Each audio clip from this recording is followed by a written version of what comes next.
finally asleep. So it's I think around 10 o'clock at night, and after a long busy day, I just get a time to do a quick update. Keep to the rhythm of this, right? So hopefully you can hear the crickets in the background. So it's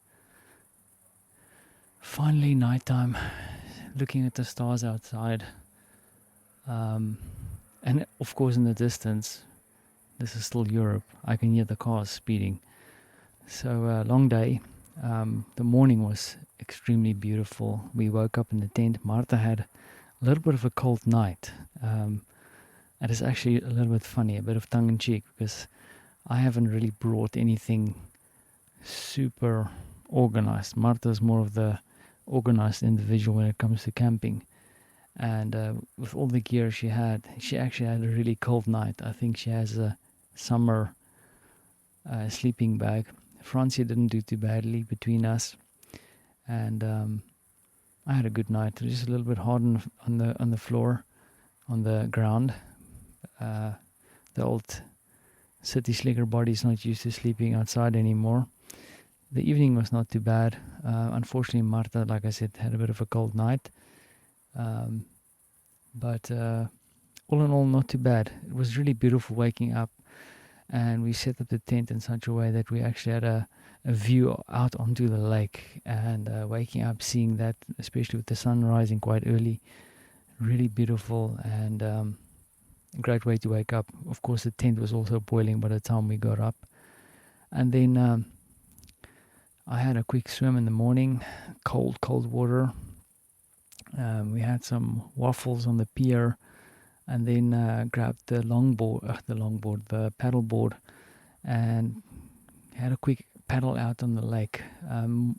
We took turns, and kind of rowing into the middle of this gigantic lake in isolation, just sitting there on the mirrored water, and just appreciating the silence and the beginning of a fresh new day. Wow, how amazing is that? And once again, just being in nature and being able to experience this is really meaningful. Gives you time to think. But then also the rest of the day we spent time with Frantzi, just having fun, hanging out, missioning around. And yeah, so we are kind of coming to the end of our small adventure. We are cutting it short a little bit. We are going to go back to Warsaw tomorrow.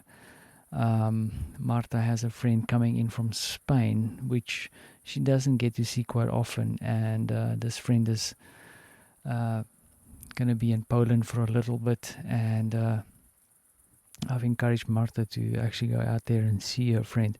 It might be also a good idea to do that, because I get the sneaky feeling that in Spain and perhaps soon in Poland they might restrict border crossings again, and then who knows when she'll be able to see her friend again. And it's definitely a close friend. It's one of the first friends that I met when I met Marta, so Monica. So it's going to be cool for them to hang out a little bit and catch up on good times. She also had a second child, Monica, so Marta will be able to meet this little one for the first time too. So definitely a moment that I think she needs to grasp with both hands. It also allows me to spend a bit of time on my own at home, which I love doing. So it's a win-win, I think. And Frantzi also, I think he's done his camping. He refers to it as fire camping. Oh, and we had barbecue last night, like I mentioned. It was brilliant as I was paddling back after recording my episode. So we were snacking away. So yeah, I'm going to leave it there. Definitely no regrets. Also no regrets not making it an extended, deep nature adventure. I think the starting it slow and taking it easy was definitely the way to go. And perhaps we'll organize another weekend away a little bit later, maybe next month, before the winter starts crawling back into Poland. So yeah, I think I'll leave it there, and hopefully you'll be able to hear the crickets